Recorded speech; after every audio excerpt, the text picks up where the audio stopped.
ఈరోజు దేవుని కృపావాక్యం వింటున్న మీ అందరికీ ప్రభు పేరిట వందనాలు. దేవుని మిమ్మల్ని దీవించును గాక. ఆమేన్. పరిశుద్ధ బైబిల్లో నుండి మనం ఒక వచనాన్ని చదువుకుందాము. రూతు 2వ అధ్యాయము 13వ వచనాన్ని చదువుకుందాం.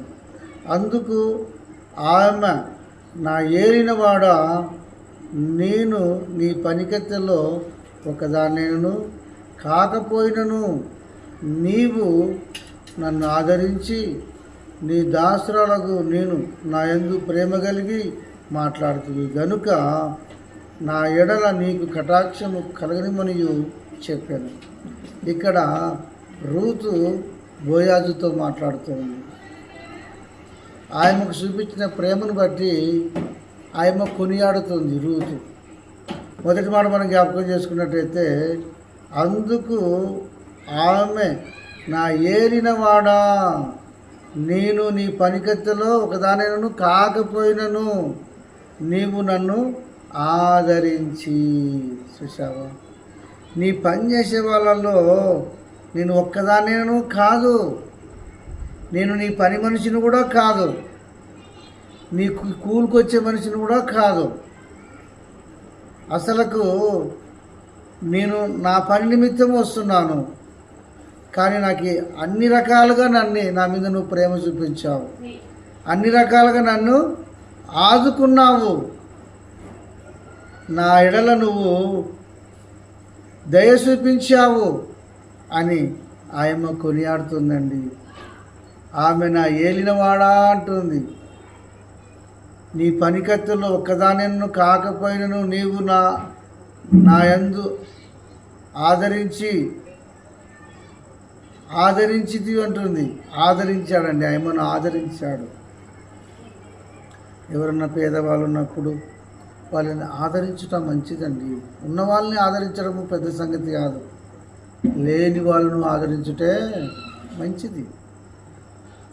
ఆయమ్మను బోయాజు ఆదరించాడు. అంతేకాకుండా మరొక మాట మనం జ్ఞాపకం చేసుకున్నట్టయితే, నీ దాసురాలకు నా యందు ప్రేమ కలిగి మాట్లాడుతీవి.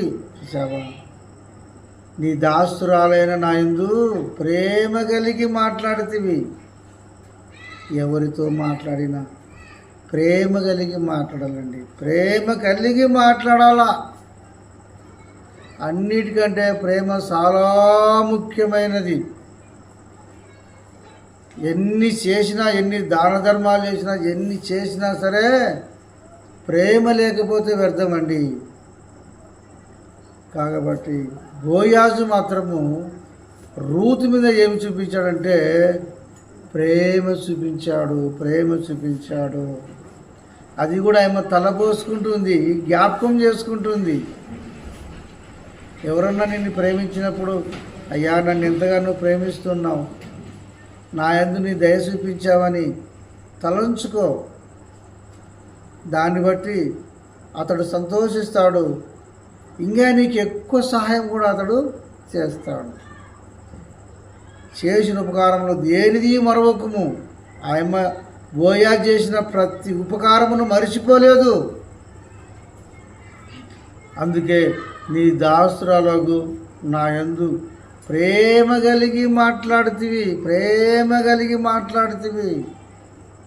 బంధువుల దగ్గరికి పోయినా, నీ స్నేహితుల దగ్గరికి పోయినా, నీ ఇరుగు పొరుగు వారి దగ్గరికి వెళ్ళినా ప్రేమ కలిగి మాట్లాడు, మనసారా మాట్లాడు. బాగున్నవా తల్లి, బాగున్నవా అక్క, బాగున్నవా మామ అని ప్రేమంగా మాట్లాడు.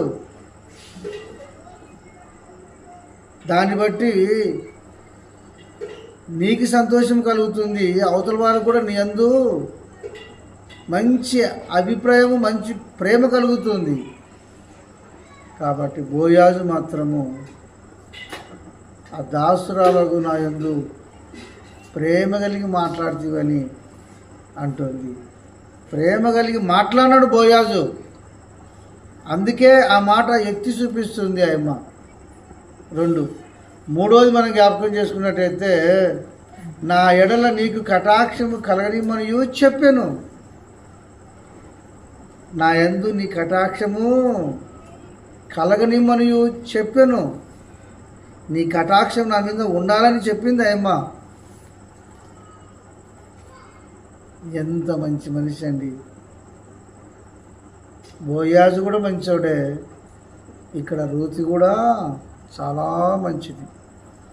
ఈనాడు అనేకులు అన్ని ఆశీర్వాదాలు పొందుతారు, అన్ని మేలు పొందుతారు, వాళ్ళు మర్చిపోతారు అంతే. కానీ రూతు మాత్రము బోయాజు చేసిన మేలన్నీ కూడా మర్చిపోలేదు, మళ్ళీ అవి జ్ఞాపకం చేస్తుంది బోయాజుకి రూతు. నీవు కూడా ఈ వాక్యం వింటున్నా, నీవు కూడా ఎవరన్నా ఏదైనా మేలు చేస్తే దాన్ని మరచిపోవద్దు, దాన్ని నువ్వు జ్ఞాపకము చేసుకో.